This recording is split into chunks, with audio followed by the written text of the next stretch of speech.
Dahil parehong baog ang mag-asawang Suping at Makoy, itinuon nila ang kanilang pansin sa isa't isa. Ngunit hanggang sa kanilang pagtanda, hindi sila tumigil sa pagdarasal na sana'y bibiyayaan sila ng anak sa kahit na anong paraan mang gustuhin ng Diyos.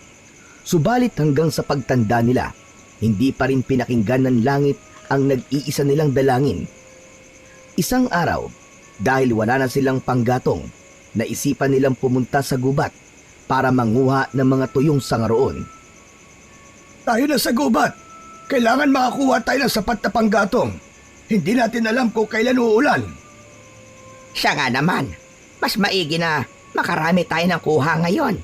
Tsak na paglipas ng ilang araw uulan na naman.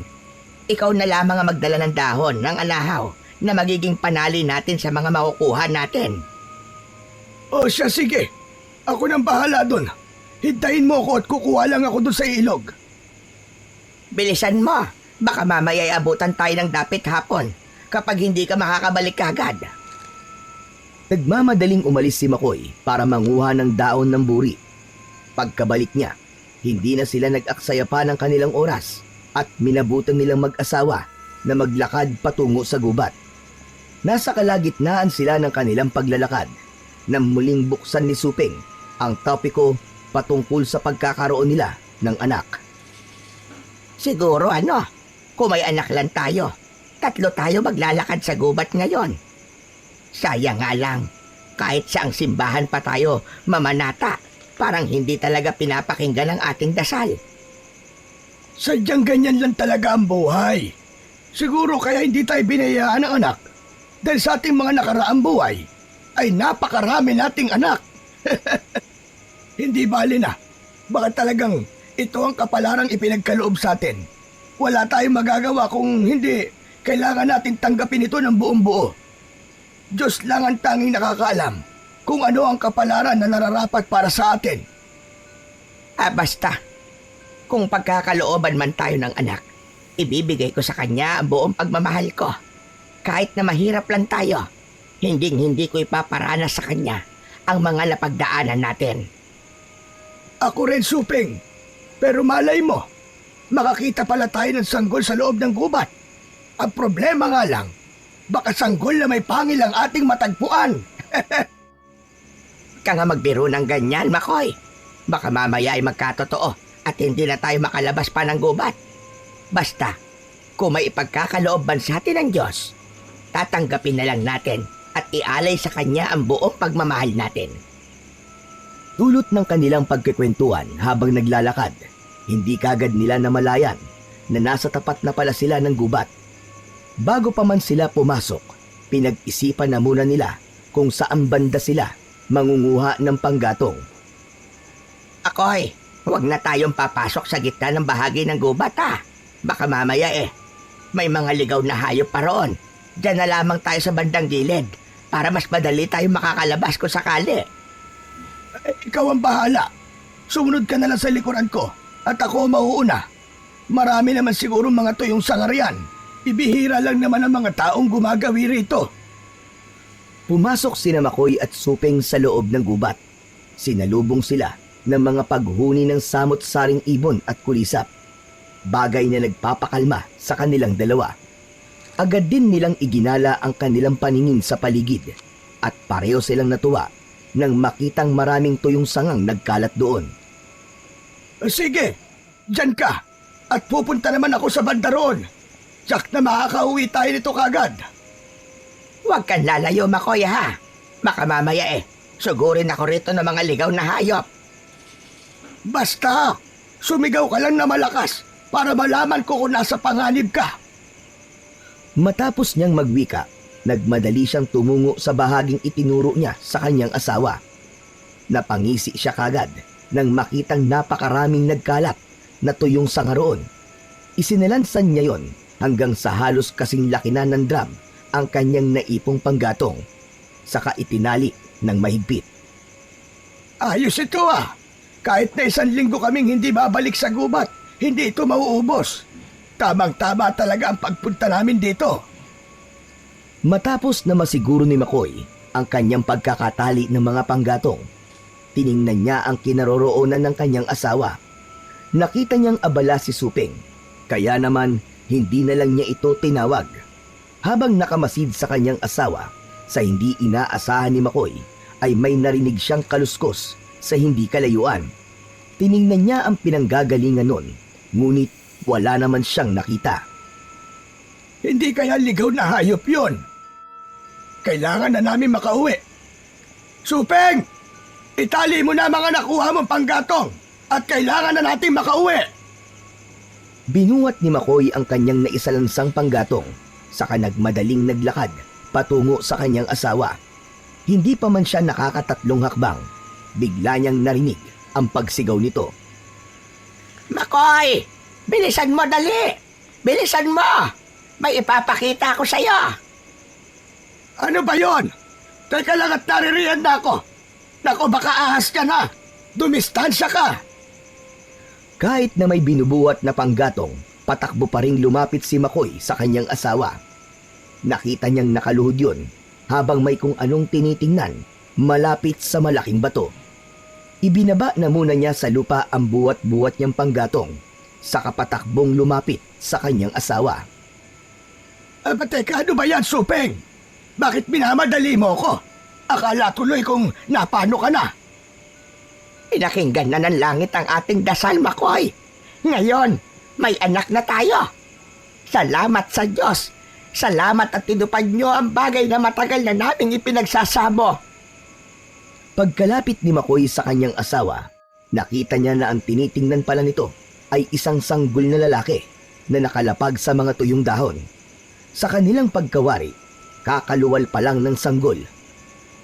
Dahil preska pa ang pinagputulan ng kanyang pusod, nakangiti yun habang nakatitig kay Suping. Napaluhod si Makoy sa tabi ng kanyang asawa at nagsimulang magpalinga-linga.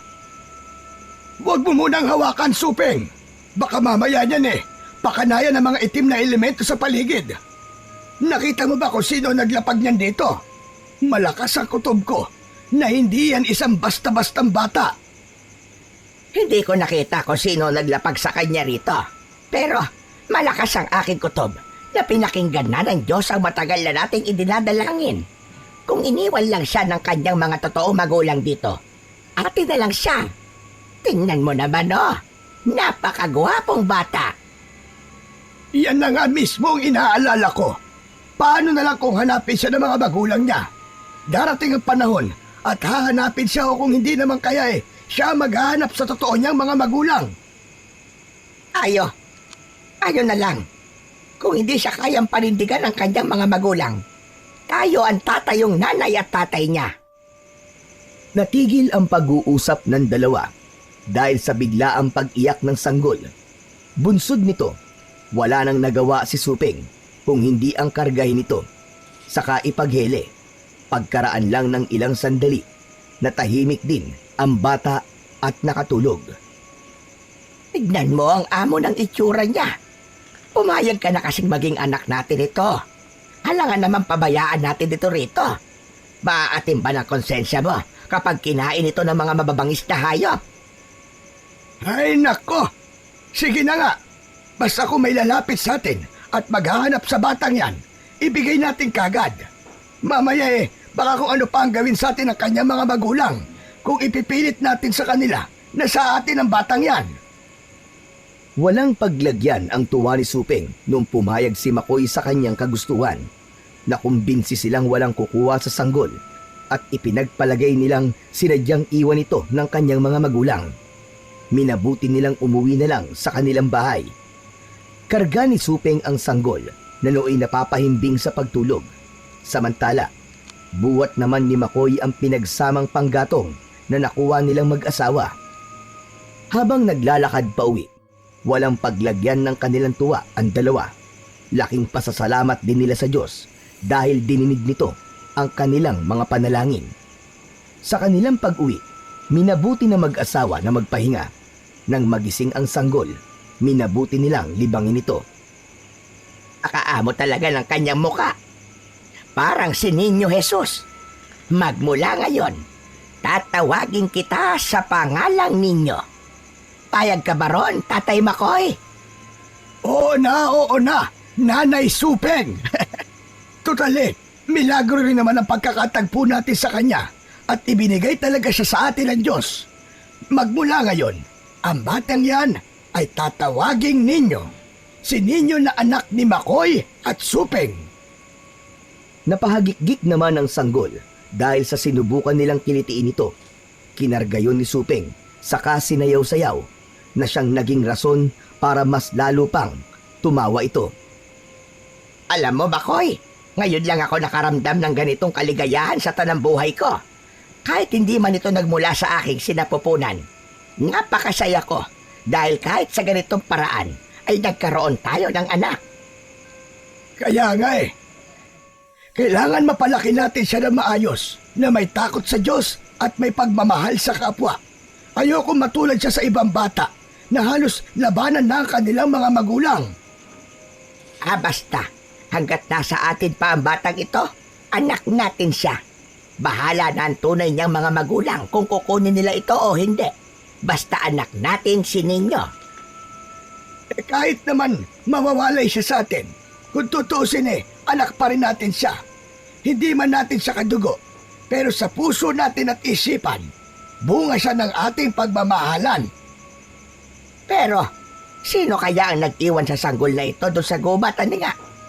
Wala naman tayong nakitang lumapit sa bahagi na yon kung saan tayo nangunguha ng panggatong. Hindi ko nga rin alam May narinig akong kaluskos kanina, pero napakalabo namang yun na nag-iwan ng bata sa gilid ng bato. Di sana nakita mo yon. Tinuring nilang parang tunay na anak si Ninyo. Hindi nila ito hinayaang magutom at hindi rin sila pumayag na madampian ito ng mga insekto. Halos ang sanggol ang siyang nagbibigay buhay sa munting tahanan ng mag-asawang Makoy at Supeng. Sa paglipas ng mga buwan, mas lalo pang napalapit ang loob nila sa sanggol. Naging salitan sila sa pagbabantay roon tuwing gabi. Tuwing umaga naman, naiiwan sa bahay si Supeng at ang sanggol. Isang umaga, habang nagkakape. Wala ka bang napapansin sa mga nagdaang gabi, ha, Makoy? Wala naman. Bakit ba? Pakiramdam ko kasi, may nagmamatsyag sa atin. May mga naririnig akong pagyabag sa labas ng bahay. Minsan nga parang may sumisilip sa bintana. Ay, sus! Guni-guni mo lang yan. Gising ako kagabi, pero wala naman ako napansing presensya sa labas. Baka nagkataon lang na may mga aso o kung anumang hayop na gumagala na napunta rito sa atin. Hindi ko alam, pero may nauulinigin akong mahinang paghuni ng tiktik. Hindi kaya inaaswang tayo, Makoy? O baka naman ang ating anak? Nako, ewan ko ba? Basta nag-aalala ko at hindi ako mapakali. O sige. Mamayang gabi, magmamatsyag ako sa paligid. Titignan natin kung talaga may umaaligid na aswang sa ating bahay. Huwag kang mag-alala. Hindi ko papayagan na may mangyaring masama sa inyo ni Ninyo. Maraming salamat, Makoy. Pasensya ka na at natatakot ako para sa ating anak. Alam mo naman na simulat sa puli, duwag na talaga ako. Napaisip si Makoy sa sinabi ng kanyang asawa. Nakaramdam na rin siya ng pagkabahala para sa kanilang anak. Alam din niya na si Ninyo lang ang posibleng rason ng mga aswang para balik-balikan ang kanilang bahay. Dulot ng kanyang nalaman mula sa kanyang asawa, minabuti niyang maghanap ng baging ng makabuhay at isinabit yon sa mga bintana at pintuan ng kanilang bahay. Hinasa niya ang kanyang itak para may panlaban siya kung sakali mang sugurin sila at bulabugin ng aswang. Nang matapos niyang gawin ang paghahanda para sa aswang, napagpasyahan niyang magpahinga muna. Naabutan niyang ipinaghihili ni Supeng ang kanilang anak. Oh, umiiyak na naman ba yan? Oo, Makoy. Ewan ko nga ba sa batang ito? Parang palagi na lamang iritable pagdating ng takip silim. Sa tuwing papalapit kasi ang alas 6, parang nag-iinit ang kanyang katawan. Ano kaya kung dalhin natin siya sa albularyo? Baka malaman natin doon kung sino talaga ang kanyang mga magulang. Albularyo baka mo? Baka mas lalo lang pag-interesa ng bata. Baka hindi lang aswang ang umaligid sa kanya. kundi pati na rin ang mga tao na gustong magkunwari na sila ang tunay na magulang ni ninyo. Mas maigi na kung tayo na lang ang aalam kung ano talaga ang nangyayari sa kanya. Kung sa bagay, tama ka na Marian, Makoy. Hayaan mo at magtatanong-tanong ako sa mga kaibigan ko patungkol dyan. Pero sa ngayon, ang mahalaga mababantayan natin siya mula sa posibleng pamimiktima ng aswang. O sige, sige. Ikaw ang bahala sa pag-usisa sa mga kaibigan mo. At ako naman ang bahalang magbantay tuwing gabi. Kailangan din natin makasiguro, lalo pat malawak ang kagubatang nasa bandang dulo ng ating nayon. Kinagabihan, pagkatapos nilang maghapunan, gumawa ng siga sa labas ng kanilang bahay si Makoy. Sinigurado niyang magkakaroon ng liwanag ang buong bakuran nila. Alam kasi niyang sa kaparaanang yon, mahihirapang makalapit ang aswang sa kanilang bahay. Nang lumagablab na ang apoy ng siga, minabuti ni Makoy na umikot sa loob at sa labas ng bakuran nila. Siniguro niyang walang aswang na nakapwesto roon na posibleng maging banta para kay Ninyo. Pwede na siguro akong pumasok sa bahay. Tiyak na hindi na makakalapit ang aswang. Ito na lamang ang aking gagawin tuwing gabi para kahit paano ay hindi pag-intirasan ng ibang nilalang ang aming anak. Minabuti ni Makoy na pumasok na sa kanilang bahay. Alam niyang anumang oras, maaapula ang apoy ng siga. Kaya lumalabas siya sa bawat sandali para tingnan yon. Dahil himbing na rin sa pagtulog ang kanyang asawa at anak, hindi na siya gumawa pa ng ingay roon. Bunsod nang hindi siya makatulog, nagpasya siya na maupo na muna sa mahabang bangko na gawa sa kawayan at mapadungaw sa bintana. Naaninag niya ang labas ng kanilang bakuran dahil sa liwanag na nagmumula sa siga. Nasa kalagitnaan siya ng kanyang pagkadungaw nang sa hindi niya inaasahan, nakaamoy siya ng sobrang baho. Sinipat niya ng maigi ang buong paligid, ngunit wala naman siyang napansing kakaiba roon. Walang ano-ano, humagulgol si Ninyo, kaya humakbang si Makoy papalapit sa kuna nito. Kinarga niya ang sanggol saka ipinaghele. Nasa ganoong estado siya nang mapansin niyang may kung anong kumakaluskos sa labas ng kanilang bahay. Ano na naman kaya yon? Teka, sisilipin ko nga muna sa bintana ang siga kung meron pang apoy. Pagkalapit niya sa bintana, napailing siya nang makitang malapit ng maapula ang apoy roon. Sinipat niya ang bahagi kung saan nagmumula ang ingay, pero wala siyang nakita. Habang nakadungaw roon, nakakaamoy siya ng samyong malansa at tila dumi ng manok. Sino yan? Kung sino ka man at may masama kang binabalak, umalis ka na! Kapag hindi ako nakapagpigil, lalabas sa Korean at gigilitan kita sa leeg! Gumawa ng kanyang pag-iingay. Biglang nagising si Supeng. Ano ba nangyayari sa'yo, Makoy? Sino bang kalaban mo at sigaw ka na sigaw riyan? May gumagalaw sa labas. Ikaw na muna ang kumarga dito kay Ninyo at titignan ko sa labas. Baka mamaya aswang na pala yun at pasukin tayo rito. Ang walang hiya. Paniguradong yan din na napapansin kong kumakalos ko sa labas noong nakaraang gabi. Akin na nga muna ang anak natin. Mag-iingat ka sa labas, Makoy, ha? Dala ang kanyang itak. Lumabas si Makoy sa kanilang bahay. Umikot siya sa kanilang bakuran. Nilapitan niya ang bahagi kung saan niya naaninag ang nilalang na gumagalaw. Habang papalapit siya roon, inihanda na niya ang kanyang itak.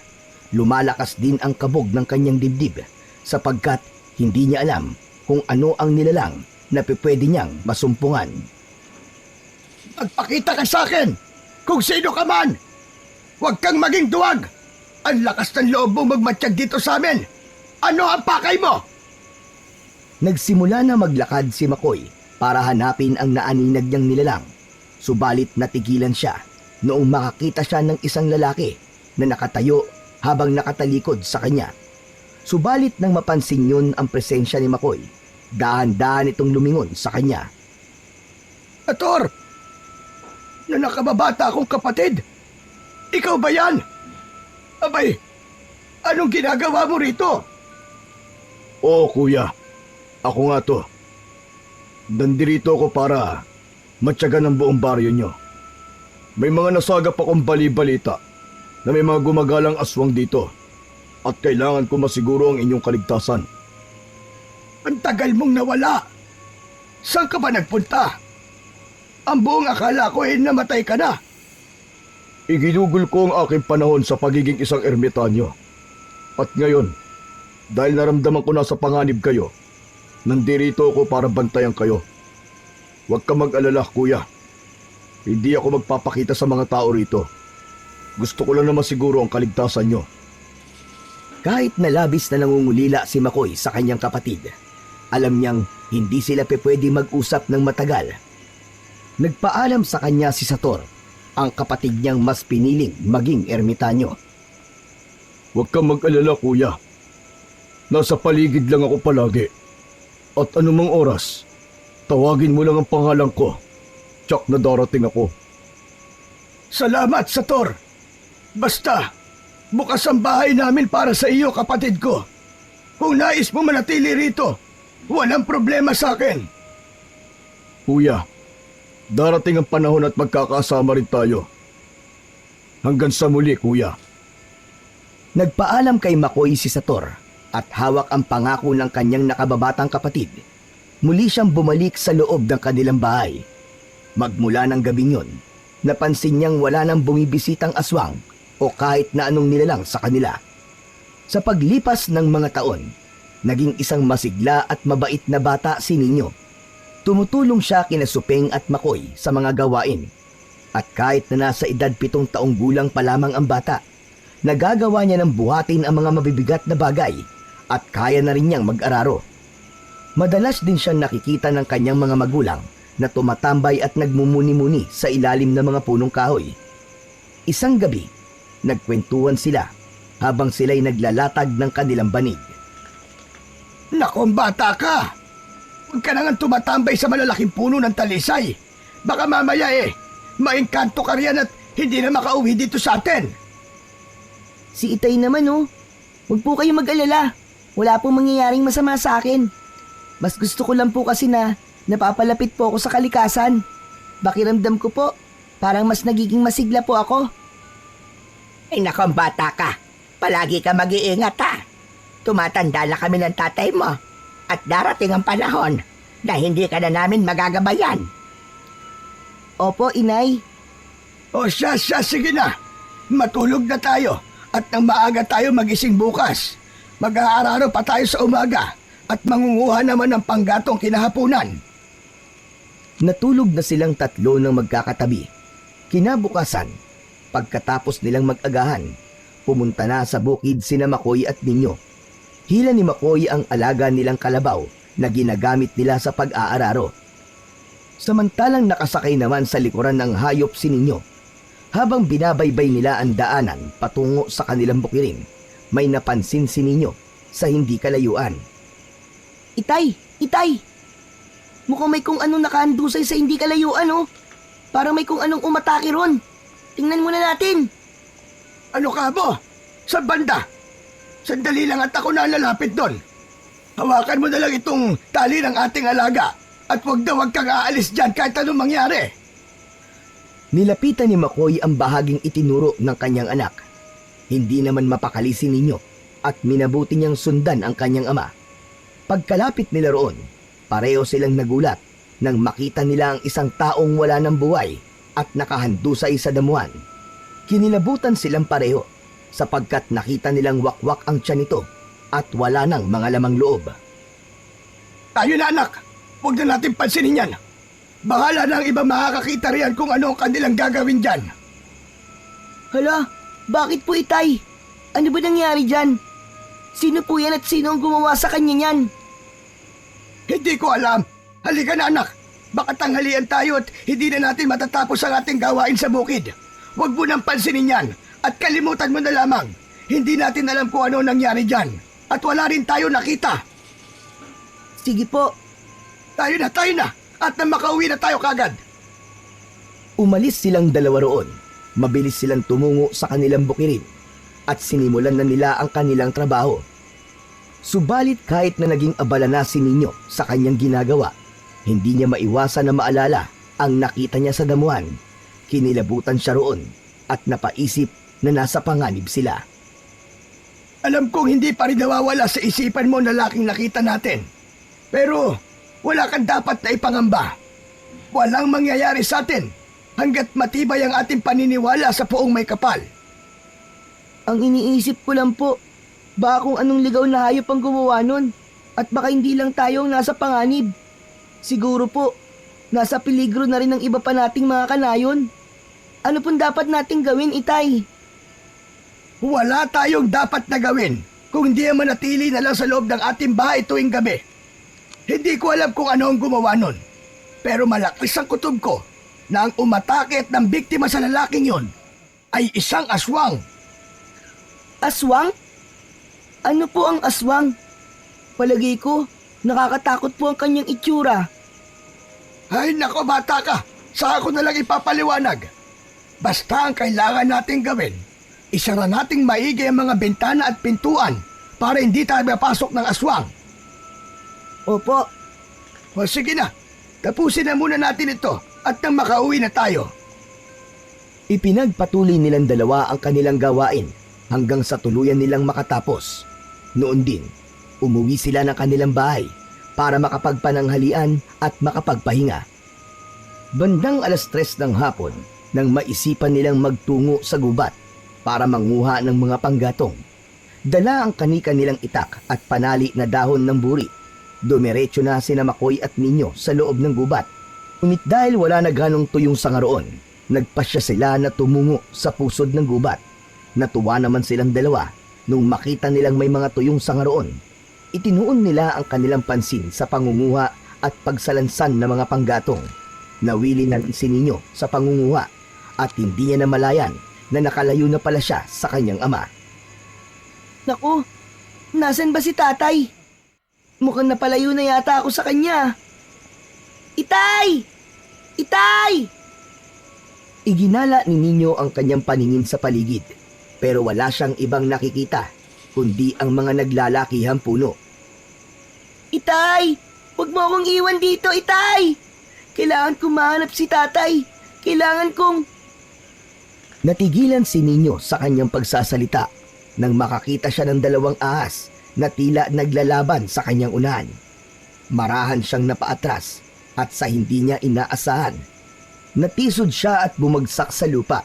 Halos lumundag ang puso niya sa takot. Pero nang mapalingon sa kanya ang mga ahas, ay parehong napayuko ang mga ito. Nakampante rin siya. Napaisip siya kung bakit tila sinaluduhan siya ng mga ahas at parang natatakot ito na umalis. Nang mawala na ang mga ito, napatayo si Ninyo sa kasinimulang hanapin ang kanyang ama. Ngunit kahit saan man siya lumingon at magmatsyag, walang palatandaan na naroroon ang kanyang tatay Makoy. Nasa kalagitnaan siya ng kanyang paglalakad nang may marinig siyang yabag sa kanyang likuran. Kala ko po nawawala na po ako at hindi na niyo ako babalikan. Pasensya na po kayo. Sa paglingon ni Ninyo, nagulantang siya nang malaman niya na hindi niya ama ang may gawa ng mga yabag na kanyang narinig. Isa itong lalaki na may mahabang balbas at nakasuot ng gutay-gutay na damit. May tungkod ito at may mga suot na napakaraming medalyon. Sino po kayo? Maaari niyo po ba akong tulungan para mahanap po ang tatay ko? Ako si Sator. Ako ay isang galang ermitanyo. Ang laki mo na pala. Maaari kitang ihatid sa bahay niyo. Pero sa isang kondisyon. Ano ang kondisyon? Magkakilala ba kayo ng aking amang si Makoy? Basta po ipangako niyo pong ihatid niyo po ako sa aming bahay. Oo, ako mismo maghahatid sa iyo. Pero alam mo ba, nakita kita kanino nung yumuko sa iyo ang 2 ahas. Alam mo bang makamandag ang mga ahas na yon? Isang tuklaw lang nila sa iyo. Mamamatay ka na pagkalipas lamang ng ilang minuto. Ano? Talaga po? Hindi ko nga rin po alam kung bakit po sila yumuko sa akin at kung bakit natakot sila sa akin. Alam ko ang posibleng dahilan. Pero ipangako mong susundin mo ang aking sasabihin sa iyo. Pagkatapos ito, ihahatid na kita sa inyong bahay. Ano po ang ipapagawa niyo sa akin? Tapusin na po natin para makauwi na po ako. Paniguradong hinahanap na po ako ng aking mga magulang. Halika, pumunta tayo ron. May gusto lang akong subukan. At nang malaman natin ang rason kung bakit natakot sa'yo mga ahas na nakita mo.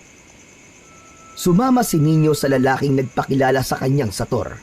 Pagkaraan ng ilang minutong paglalakad, nakarating sila sa tapat ng maliit at mababaw na hukay na halos isang talampakan lang ang lalim. Teka, ano pong gagawin natin dito?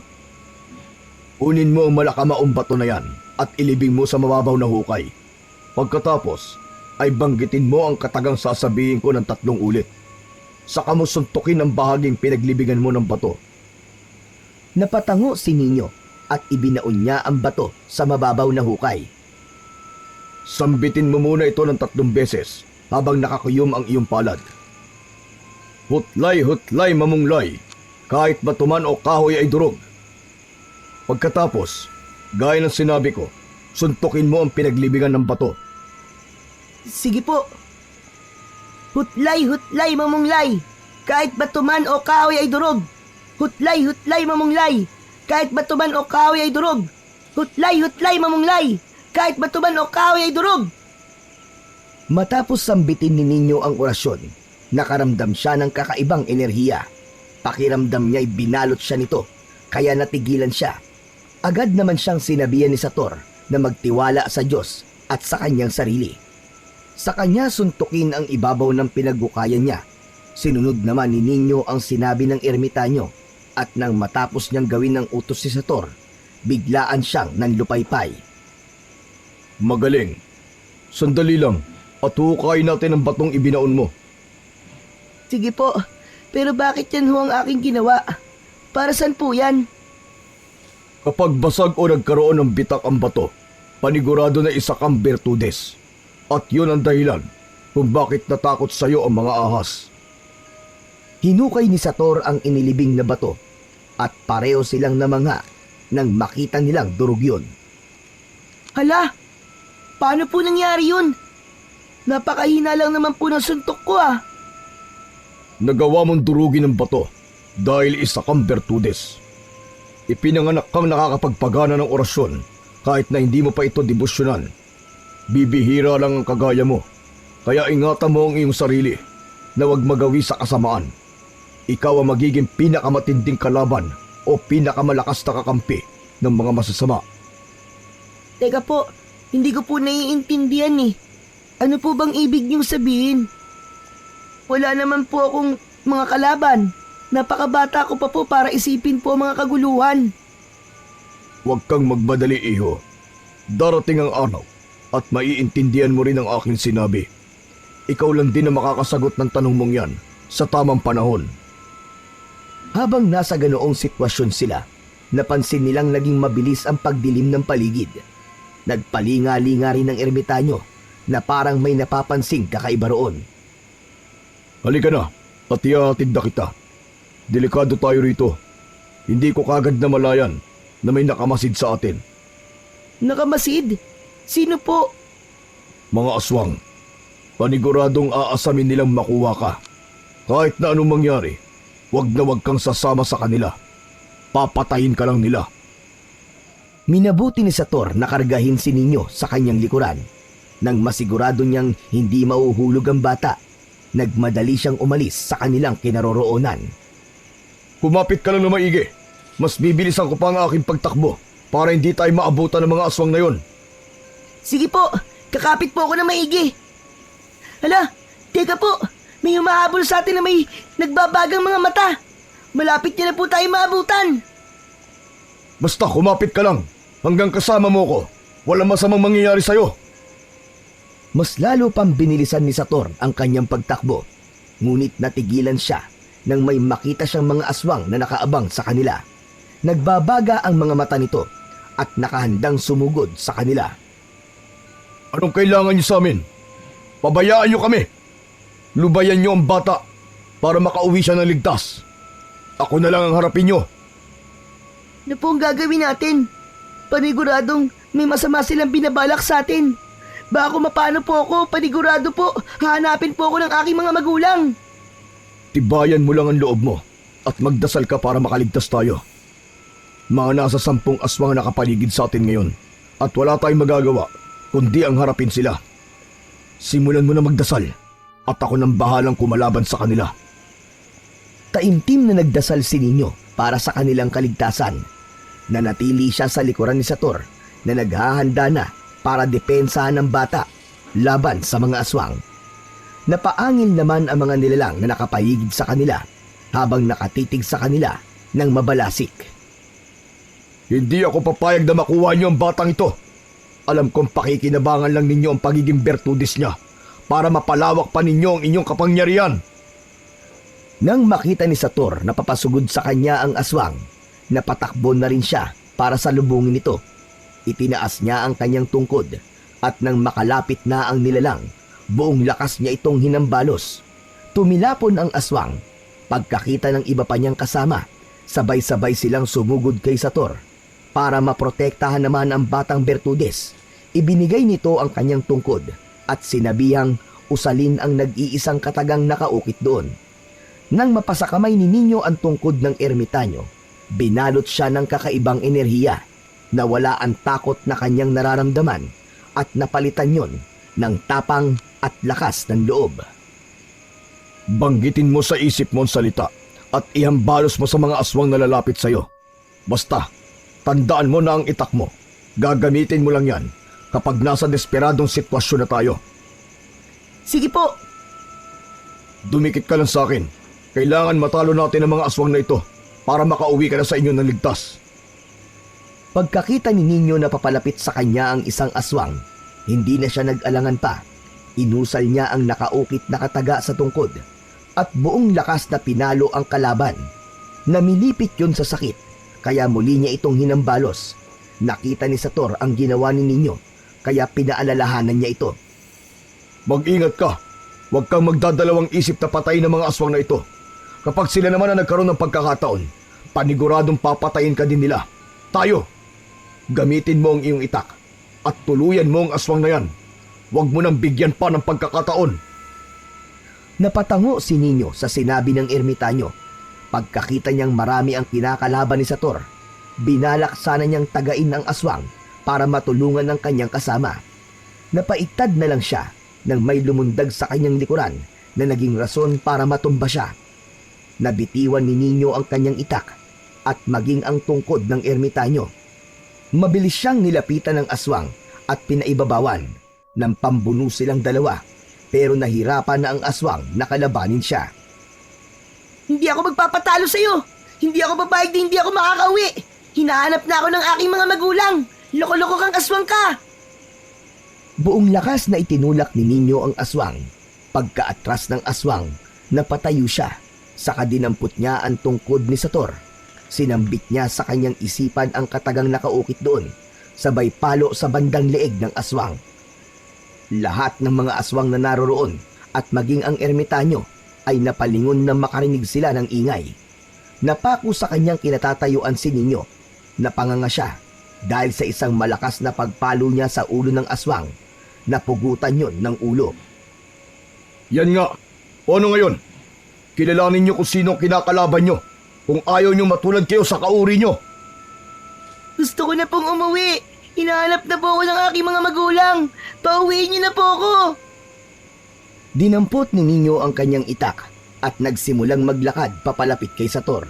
Nagsiatrasa naman ang mga aswang sa takot na baka pati sila ay patayin ni Ninyo. Ngayon, alam na ninyong lahat ang potensyal ng batang ito. Siguradong wala ni isa sa inyo mga ngas na kalabanin siya. At sa oras na malaman kong kinakanti nyo ito, titiyakin kong papatayin ko ang buong angkan nyo. Ito na po ang tungkod niyo. Iatid niyo na po ako sa bahay. Hinahanap na po ako ng aking mga magulang at panigurado nag-aalala na po sila sa akin. Narinig niyo ang bata? Hayaan niyo siya makauwi. Walang haharang sa amin. Dahil kung sino man napipigil sa amin, mamamatay. Natakot ang mga aswang sa banta ni Sator at mas pinili nila na pabayaan silang dalawa ni Ninyo.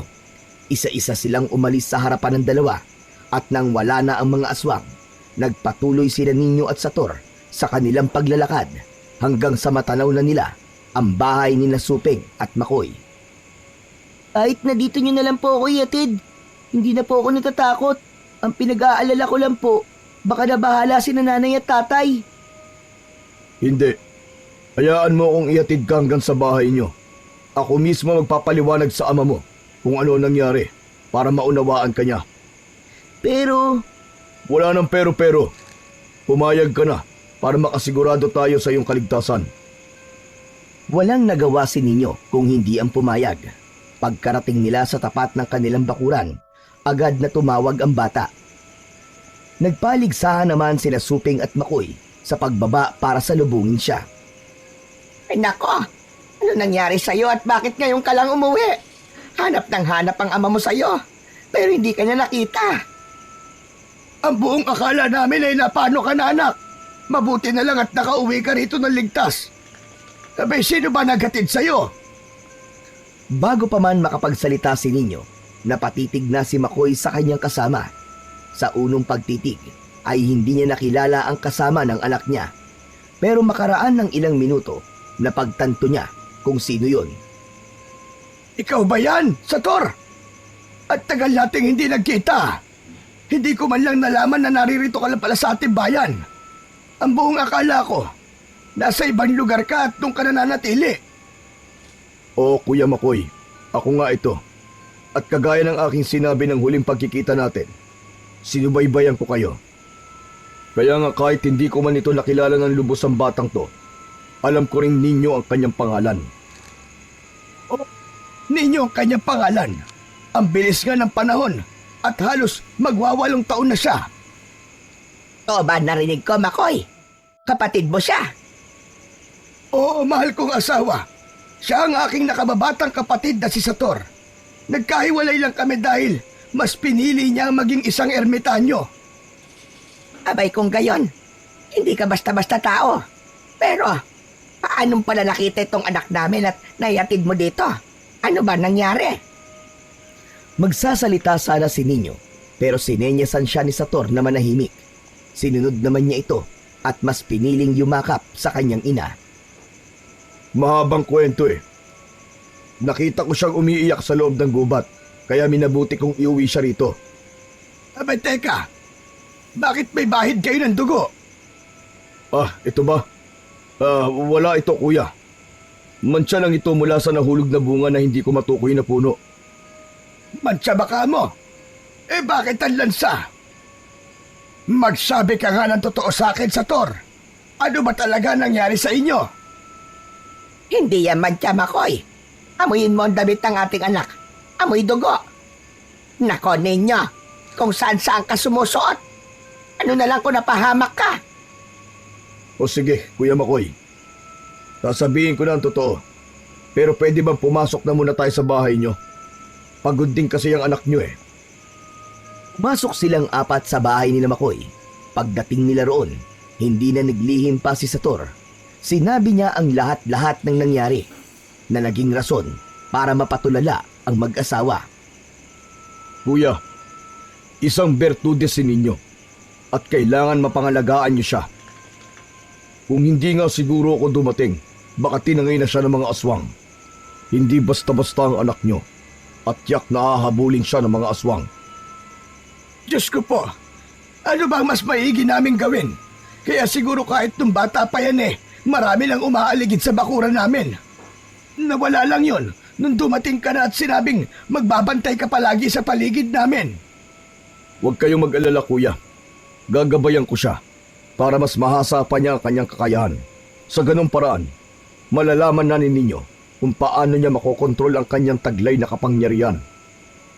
O sige, ipagkakatiwala namin siya sa iyo. Dumito ka na lang sa aming bahay at nang maturuan mo siya ng mga bagay na dapat niyang malaman. Alagaan mo siya, kagaya ng pag-aalaga namin sa kanya. Oo, kuya. Ako nang bahala sa kanya. Alam ko kasing hindi magtatagal at lulusubin tayo ng mga aswang, kaya kailangan na rin natin maganda.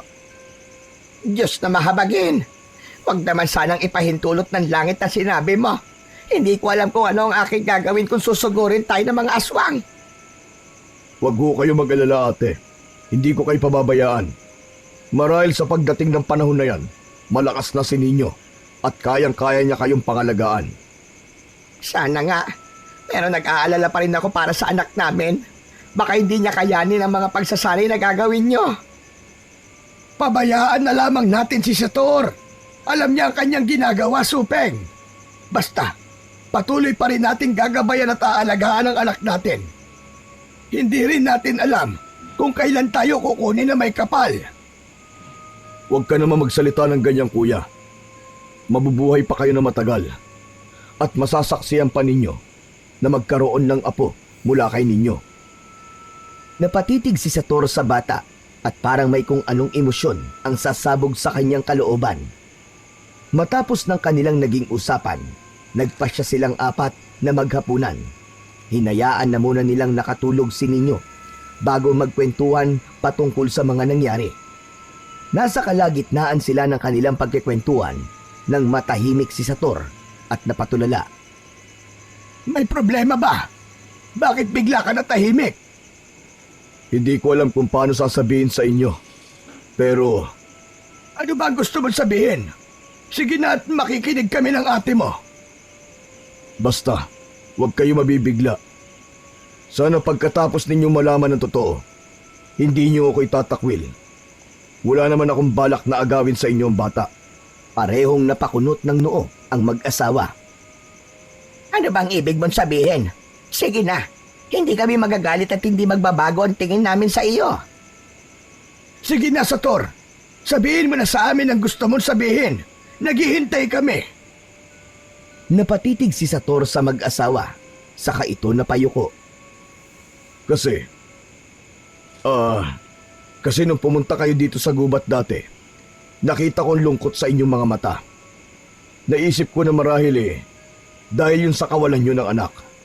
Kaya nung gabing pinatay ng mga aswang ang aking minamahal, wala akong nagawa, kundi itakas ang sanggol. Alam kong tutugisin siya ng mga aswang. Dahil ang kanyang ina ay siyang anak ng pinuno ng mga aswang. At nang makita ko kayo, naisip kong sa inyo na lang ipagkaloob ang sanggol para mabantayan ko rin siya at mas nakakasiguro ko na mamahalin niyo siya. Kung gayon, ikaw ang taong ama ni Ninyo. Bakit ka pa bumalik dito? Balak mo bang bawiin ang anak mo? Aba, hindi namin siya ibibigay sa'yo. Maghunos dili ka, Supeng. Ang nais lang ni Sator ay ang mapangalagaan natin ng tama ang bata. Pero dahil sa kalagayan ni Ninyo, kailangan natin ng gabay ni Sator dahil siya lang ang nakakaalam ng patungkol sa mga ganoong bagay. Tama ka, kuya. Wala akong balak na bawiin sa inyo si Ninyo. Nakikita ko lang na masaya siya sa piling nyo at masaya rin ako doon. Ang akin lamang, huwag niyo akong pagbawalan na lumapit sa bata. Sa paraang yun, mas mauhubog ko siya at magagabayan sa tamang landas ng espiritual. Pero magagawa ko lang yun kapag wala na mga aswang na nagiging banta sa kanya at sa ating lahat, mga aswang na kadugo rin mismo ni Ninyo. Sige, pumapayag na ako. Pero dapat, hindi malaman ng bata ang totoo. Masyado pang maaga para sa kanyang katotohanan. Sige ate, sa ngayon, ang kailangan lang nating gawin, magabayan siya at maprotektahan laban sa mga aswang. Pagkatapos ng kanilang naging usapan, nagpasya silang magpahinga na muna. Kinabukasan, nung magising si Ninyo, nagtaka siya kung bakit wala na roon ang ermitanyo. Nung makita naman niyang nagkakape sa labas ng kanilang bahay ang kanyang mga magulang, naglakad siya papalapit sa mga yon. Itay? Inay? Bakit wala na po si Tiyo Sator? Umalis po ba siya? Gising ka na pala, anak. Oo, kanino nung magising ako, nagpaalam siya aalis na raw. Biglaan kasing nag-iba ang kanyang plano. Pero babalik din naman daw siya. May pinapabigay nga pala siya sa'yo. Inabot ni Makoy ang tungkod ni Sator na sinadya nitong iwan para sa bata. Ito ang tungkod niya. Talaga bang ibinigay niya to sa akin? Kung alam niyo lang kung gaano kalakas ito. Napangiti na lang ang mag-asawa nang makita ang tuwa sa mga mata ng bata. Naupo na rin sa tabi nila si Ninyo at nagsimula na magkwento si Makoy patungkol sa kabataan nila ng kanyang kapatid. Magiliw namang nakinig si Ninyo sa kanyang ama at sa pakiramdam niya, mas lalo pang sumigla ang kanyang katawan. Dumaan ang mga araw at linggo pero hindi pa rin bumabalik si Sator. Naging panay na ang pagdungaw ni Ninyo sa bintana para abangan yon. Subalit magmula nung hindi na nagpakita sa kanila si Sator, madalas na nakakaramdam ng kakaibang init sa katawan si Ninyo. Hindi niya alam kung ano ang dahilan nun, pero sa bawat araw na dumadaan, kinakabahan siya. Isang gabi, habang himbing sa pagtulog ang kanyang mga magulang, biglaang naalimpungatan si Ninyo. May naririnig siyang mga sunod-sunod na pagkaluskos sa labas, kaya naisipan niyang dumungaw sa bintana. Natsyempo ring kabilugan nun ng buwan, dahilan para hindi na siya mahirapan sa pagsipat sa paligid. Nasa kalagitnaan siya ng kanyang pagdungaw sa labas nang may nakita siyang mga nagbabagang mga mata na nakapwesto sa tapat ng kanilang bahay. Agad niyang naisip na posibleng aswang ang mga yon, kaya kinuha niya ang tungkod na ibinigay sa kanya ni Sator. Walang ano-ano, may narinig siyang pamilyar na boses sa labas. Si Tiyo Sator yun ah! Bumalik na siya! Ninyo, bumaba ka rito at may ibibigay ako sa'yo. Madali ka. Nakaramdam ng pananabik si Ninyo. Walang pagdadalawang isip siyang bumaba sa kanilang bahay. Dala ang tungkod ng ermitanyo. Nang naroon na siya, iginala niya ang kanyang paningin sa paligid. Nagtaka siya dahil sa biglaang pagkawala ng mga mapupulang mga mata.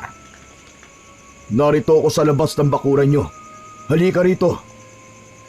Sige po, Tiyo Sator! Papunta na po ako dyan! Nagmadaling lumabas si Ninyo. Nang naroon na siya, iginala niya ulit ang kanyang paningin sa paligid. Subalit wala roon ang presensya ng kanyang Tiyo Sator. Akmang tatawagin na sana niya ito nang biglaang lumundag sa kanyang harapan ang 10 aswang. Umalibot ang mga yon sa kanya habang panay ang pag-angin.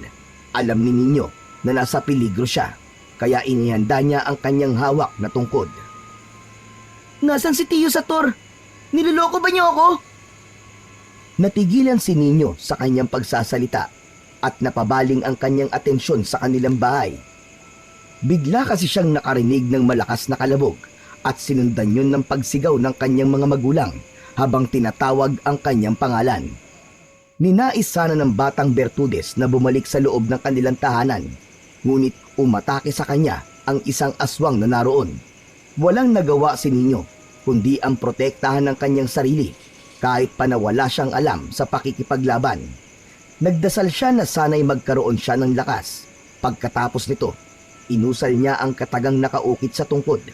Pagkalapit sa kanya ng aswang, buong lakas niyang pinalo yun ng tungkod. Isang malakas na paghiyaw ang namutawi sa mga labi ng aswang at kasabay nun, tumilapon siya sa iba niyang mga kasamahan. Kung hindi kayo aalis dito at papabayaan na lang kami mamuhay ng tahimik, papatayin ko kayong lahat! Tinawanan lang siya ng mga aswang. Napailing naman si Ninyo at nang makita niyang papalusob sa kanyang pwesto ang 3 aswang, mabilis niyang inilagan ang mga ito. Bago pa man siya masunggaban ng mga aswang, inihanda na ni Ninyo ang hawak niya. Nang sandaling yun, pakiramdam niya'y gumaan ng sobra ang kanyang katawan. Pagkalapit sa kanya ng isang aswang, pinalo niya ito sa ulo at naging dahilan yun para mabuwal sa lupa ang aswang. Nakita ng 2 pang aswang ang ginawa ni Ninyo, kaya lumundag ang 2 patungo sa kanya. Mabilis na paatras si Ninyo at hinambalos niya ng tungkod ang aswang sa bandang tiyan. Napaungol ang aswang at namalipit sa sakit. Bunsod nito, buong lakas siyang pinalo ni Ninyo sa likod na siyang naging dahilan para tuluyan siyang mapadapa sa lupa. Sinunggaban naman siya ng isa pang aswang at binalak na kagatin. Ngunit bago pa man nito magawa ang kanyang nais, itinarak na ni Ninyo ang tungkod sa bunganga ng aswang. Agad din niyang hinugot yon, pero bago pa man may kung anong gawin ng aswang, itinarak niya sa bandang dibdib ang tungkod.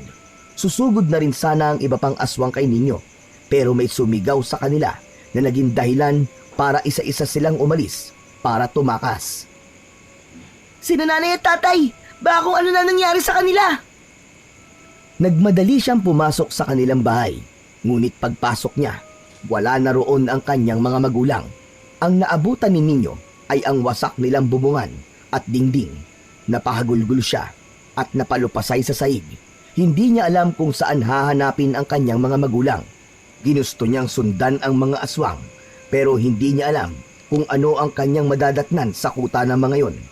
Habang humahagulgol, nakarinig siya ng pagyabag na papaakyat sa kanilang bahay.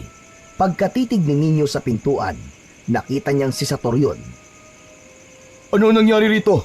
Bakit wasak ang dingding at bubong nyo? Nasaan ang mga magulang mo? Tinangay po sila ng mga aswang. Hindi ko po alam kung anong pinaplano ng mga yun. Basta-basta na lang po silang sumugod dito at nang harapin ko po sila. Pinasok nila ang bahay namin, saka dinukot sila nanay at tatay. Mga demonyo talaga sila. Malamang, gusto nilang pumunta tayo sa kuta nila para magamit kanila. Ikaw ang magiging susi para mas lumakas ang kapangyarihan ng bagong pinuno nila at siyak na gagawin nila ang lahat. Makuha ka lamang. Ano na po ang gagawin natin, Tiyo Sator? Baka patayin po sila ng mga aswang. Huwag kang mag-alala. Dumito ka lang at susundan ko ang mga aswang. Alam ko kung saan sila nagkukuta. Ililigtas ko ang iyong mga magulang. Ayoko pong maiwan dito. Sasama po ako sa inyo. Gusto ko pong tumulong. Kanina nga po, hinarap ko mag-isa ang mga aswang at parang may kung anong enerhiyang bumalot sa katawan ko. Hindi man lang po ako natakot sa kanila. Napakadelikado para sa isang bata na kagaya mo. Kahit na isa kang Bertudes, bata ka lang at hindi pa sapat ang kakayahan mo para matalo mo ang mga aswang na yon. Malalakas sila. Hindi. Ayoko. Hindi po ako papayag na maiwan dito. Nakasalalay po rito ang buhay ng aking mga magulang. Sige na po. Sasama po ako sa inyo, Tiyo Sator. Tutulong ako. Gusto kong iligtas ang aking mga magulang. O sige, gamitin mo ang tungkod mo at akin naman ang itak ko. Walang nagawa si Sator. Minabuti niyang basbasan si Ninyo para maging mas malakas ito at magkaroon ng kabal sa kakunat sa katawan. Pagkatapos ng maikling ritual, binigyan ni Sator ng isang medalyon si Ninyo. May pinainom din siyang banal na tubig kay Ninyo. Nang sa gayon, hindi ito madaling magutom at mauhaw. Ang medalyong yan ay magiging medium mo sa iyong gabay. Sa tulong niyan, mas magiging malapit ka sa kanya at gagabayan kanya sa lahat ng pagkakataon. Tayo na, dalin mo ang tungkod mo at maglalakbay na tayo patungo sa kinukutaan ng mga aswang. Sige po, Tiyo Sator. Handa na po ako para sa aking paglalakbay. Alam ko pong sa tulong nyo, makakaya nating iligtas ang aking mga magulang. Dahil sa naging basbas ng ermitanyo kay Ninyo, mas lalo siyang nagkaroon ng lakas ng loob. Alam ni Sator na ang ginamit niyang basbas ay mataas na uri ng karunungan at inilipat niya ang kakayahan ng isa sa mga ninuno nilang mandirigma. Kaya kampante siya na magagawa niyang mapagtagumpayan ang laban nila sa aswang. Kahit pa na walang sapat na pagsasanay ang batang Bertudes, naglakbay silang dalawa at umakyat sa dalawang bundok. Hindi naging alintana kay Ninyo ang matarik na daanan dahil ang nasa isipan niya ang kanyang mga magulang.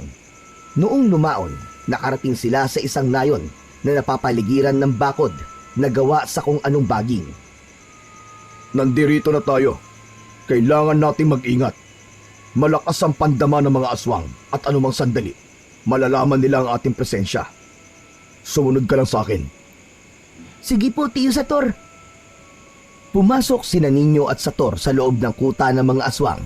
Habang payukong naglalakad, napatakip sa kanyang ilong ang batang Bertudes dahil sa malansang amoy ng paligid. Dahil hindi naman kataasan ng bakod, hindi sila nahirapang makapasok doon. Nang nasa loob na sila ng kuta, iginala nila ang kanilang paningin. Nagmatsyag sila sa paligid hanggang sa may narinig silang yabag na papalapit sa kanilang kinaroroonan. May mga aswang na papalapit. Magtago ka at haharapin ko sila. Nariyan na sila, Tiyo. 4 sila. Pagtulungan na lang natin sila para madali natin sila maitumba. Inihanda ng dalawa ang kanilang sarili sa paglapit ng 4 na aswang. Nang nasa tapat na ng kanilang pinagtataguan ng mga ito, lumabas sina Ninyo para harapin ng mga ito. Hindi inaasahan ng 4 na aswang ang presensya ng dalawa, kaya hindi kagad sila nakagawa ng kung anumang aksyon. Tinaga ni Sator ang isang aswang sa leeg at itinarak naman ni Ninyo ang tungkod niya sa tiyan ng isa. Naging rason yun para mabuwal ang aswang.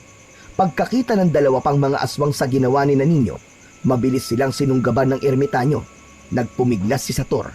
Nais sanang tulungan ni Ninyo ang ermitanyo, pero sumenyas ito na umalis na. Hanapin mo na ang iyong mga magulang at iligtas. Ako nang bahala rito. Kayang-kaya ko sila. Sige po, Tiyo Sator. Sumunod ka lang po sa akin ha, pagkatapos niyo po dyan. Bago umalis si Ninyo, buong lakas niyang pinalo sa ulo ang aswang na nauna na niyang tinarakan ng tungkod sa tiyan. Dahil nag-ibayo na ang kanyang lakas, nabasag ang bungo ng naturang aswang. Matapos niyang gawin yon, napalingon pa si Ninyo sa ermitanyo. Nakita niyang nakikipagpambuno pa rin ito sa aswang, kaya nagpasya na siyang tumakbo palayo roon. Hinanap niya ang kanyang mga magulang para hindi siya madaling makita. Dumaan siya sa bandang gilid ng nayon. Nasa kalagitnaan siya ng kanyang pagtakbo nang makita niya ang isang aswang na tila may hinahanap. Mabilis siyang tumakbo para lapitan ito. Bumuelo pa siya at saktong pagkalapit niya roon, buong lakas niyang pinalo yun ng tungkod sa batok. Pagkabuwal ng aswang, inibabawan siya ni Ninyo. Loko-loko kang aswang ka.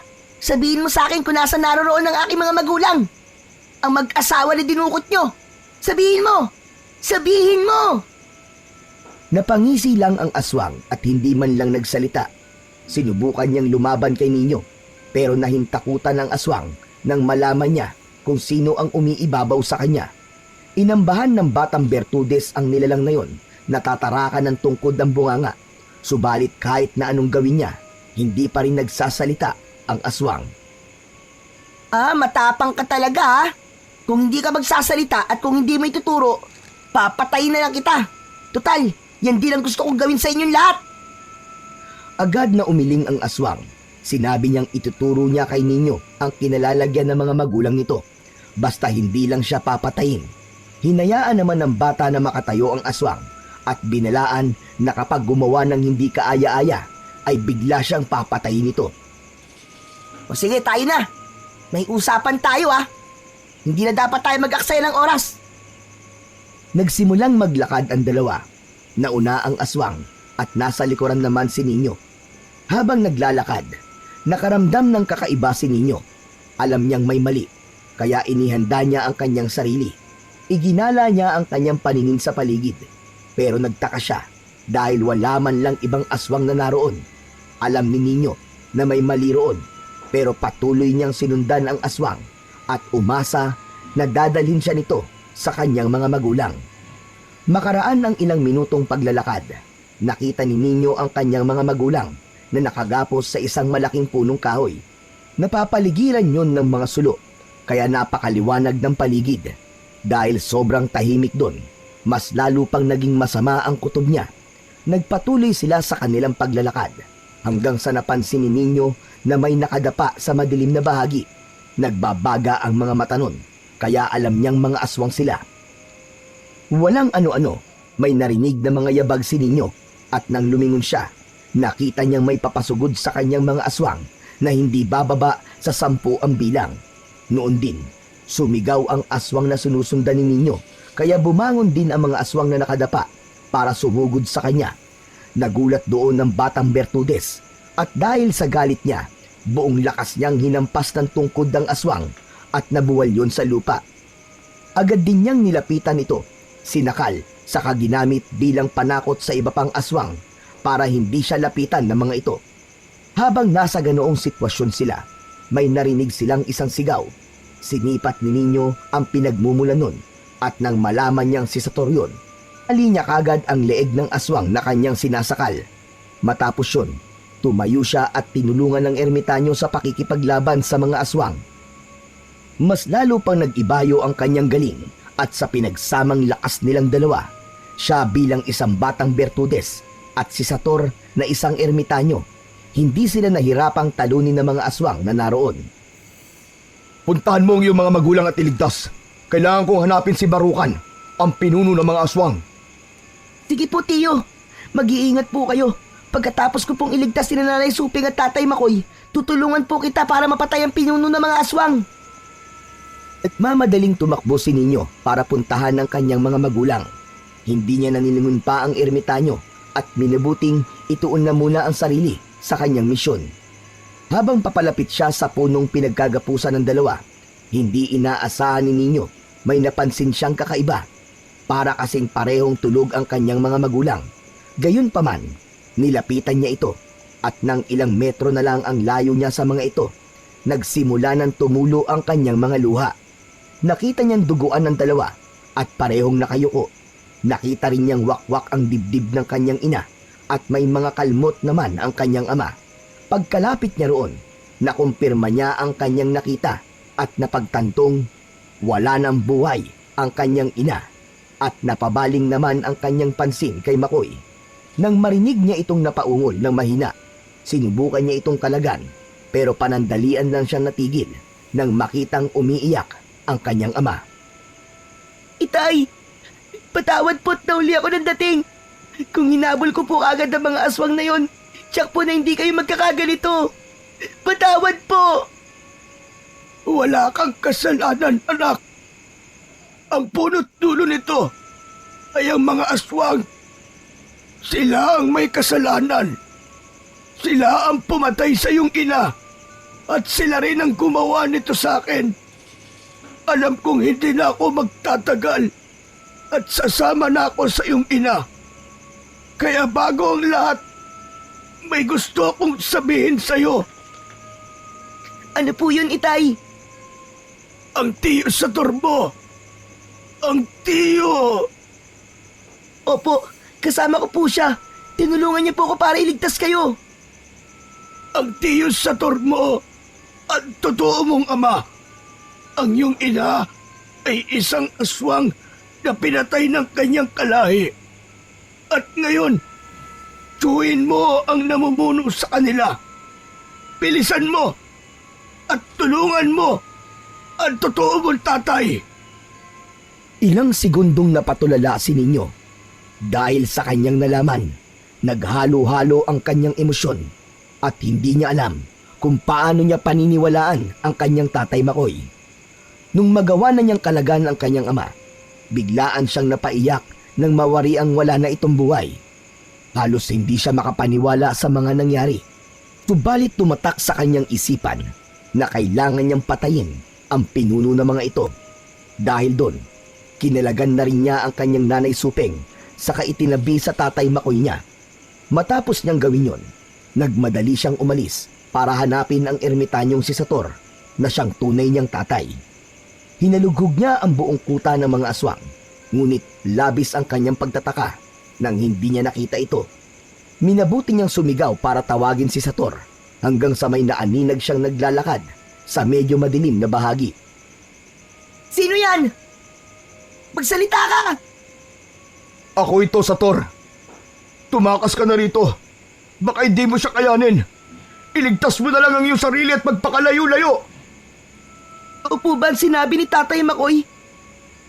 Ikaw ang totoong ama ko?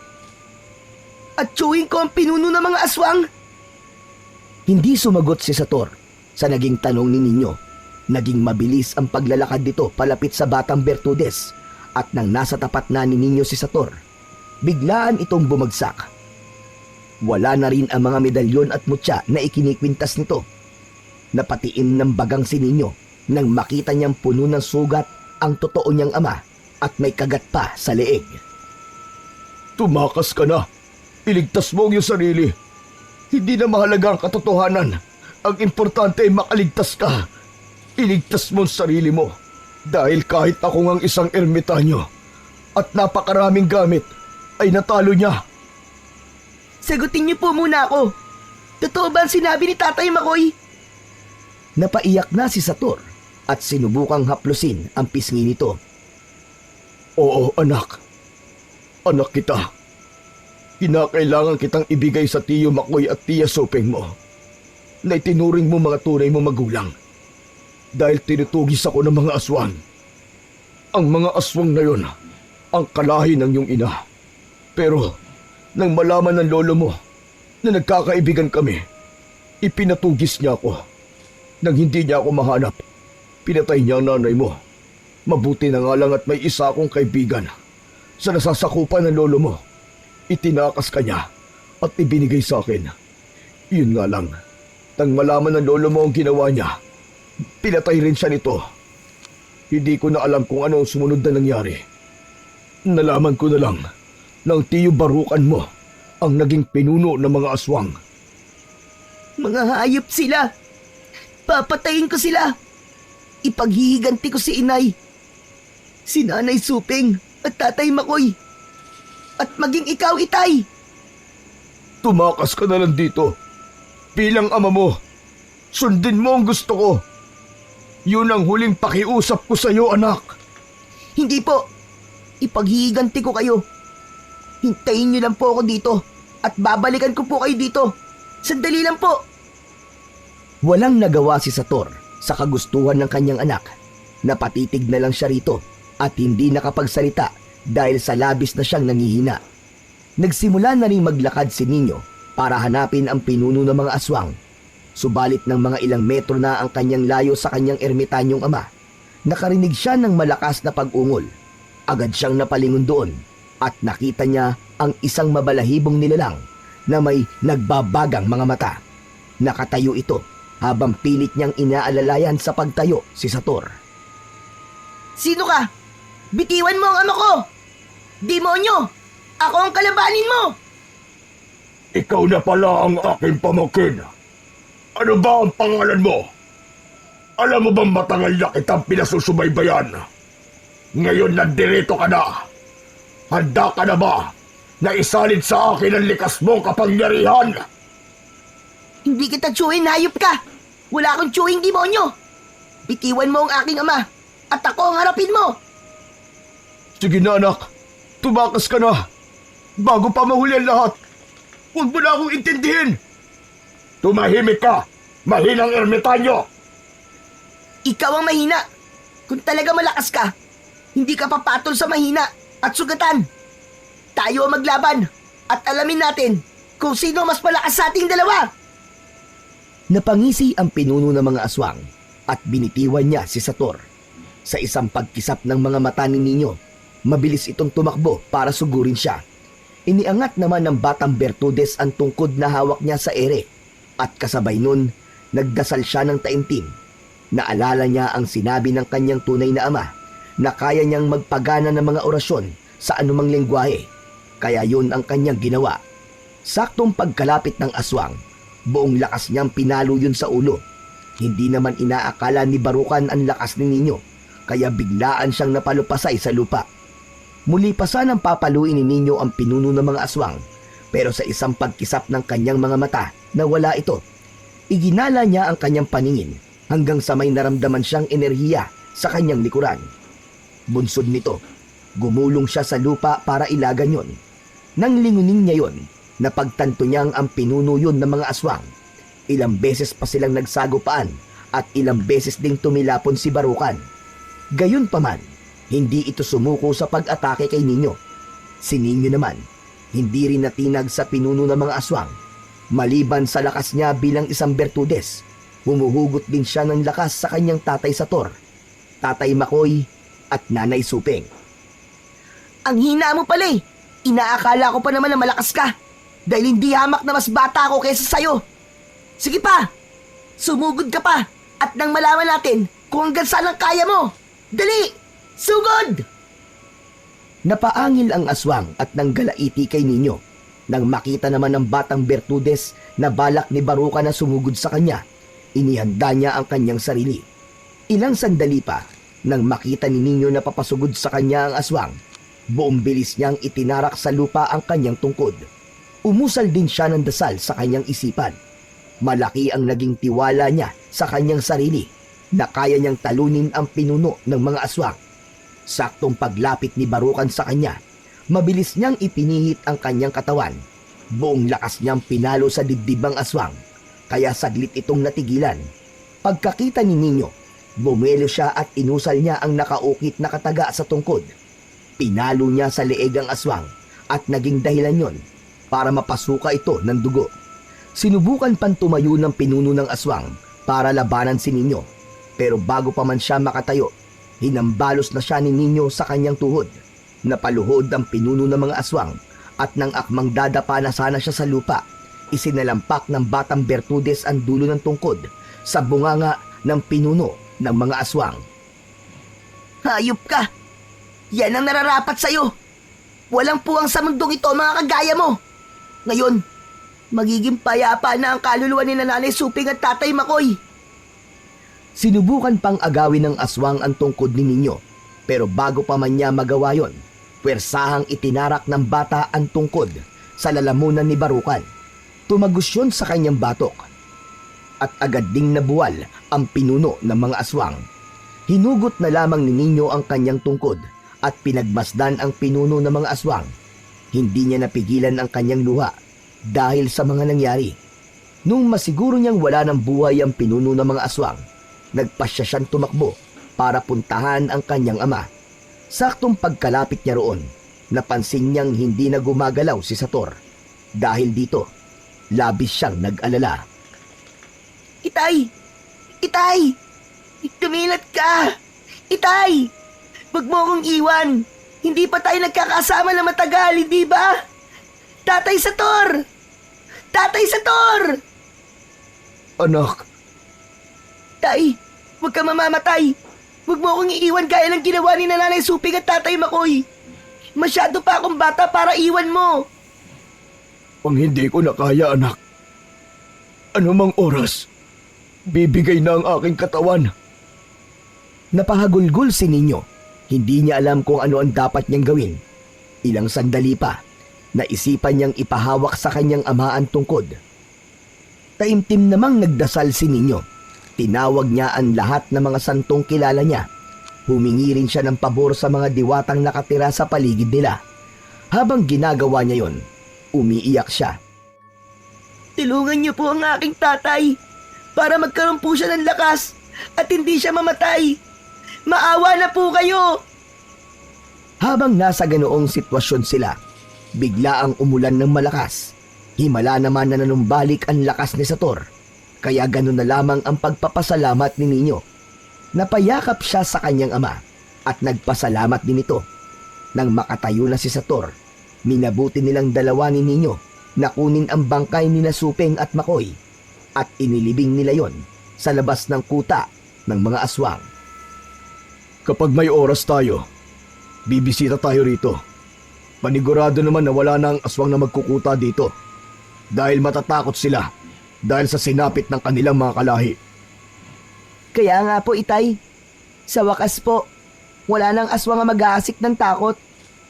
Sayang nga lang at hindi nakaligtas si Nanay Suping at Tatay Makoy. E di sana, 4 tayong makakauwi. Nagsimula silang maglakad pa uwi. Habang naglalakad, isinalaysay ni Sator kay Nino kung paano sila nagkakilala ng ina nito. Sa kabila ng lungkot na nadama ni Nino dahil sa nangyari, hindi niya rin maipagkakailang natuwa siya dahil kasama na niya ang kanyang tunay na ama. Dahil alam ni Sator kung gaano kahirap ang buhay ng isang ermitanyo, minabuti niyang ilayo sa lugar na yon si Nino. Tumungo sila sa syudad at doon namuhay sila ng tahimik. Hindi naman kinalimutan ni Nino ang kanyang pagiging Bertudes. Sa katunayan nga, natuto siyang manggamot ng mga may sakit sa espiritual at dahil alam ng mga nilalang na namiminsala sa mga tao na isa siyang Bertudes, agad silang umaatras at sumusunod sa kanyang kagustuhan. Isang gabi, habang nakahiga na at nagpapaantok, biglang napahugot ng kanyang hininga si Sator na nooy matanda na. Nag-aalala naman si Nino sa kanya, kaya inusisa niya ito. Ayos lang ba kayo, Itay? Ano po nararamdaman niyo? Ang inay mo. Nakikita ko ang inay mo. Niyayaya na niya ako. Nakikita ko rin ang kapatid ko. Kuya Makoy! Kuya! Napaiyak na lamang si Nino ng mga panahong yon. Alam niyang maging ang pinakamalakas na ermitanyo o Bertudes ay kailanman hindi makakatakas sa kamatayan. Tinanggap niya sa kanyang sarili ang kamatayan ng kanyang ama. Inilibing niya ito sa likod ng kanilang bahay. At araw-araw, bago at pagkatapos niya manggamot, ay binibisita niya ito at pinapasalamatan.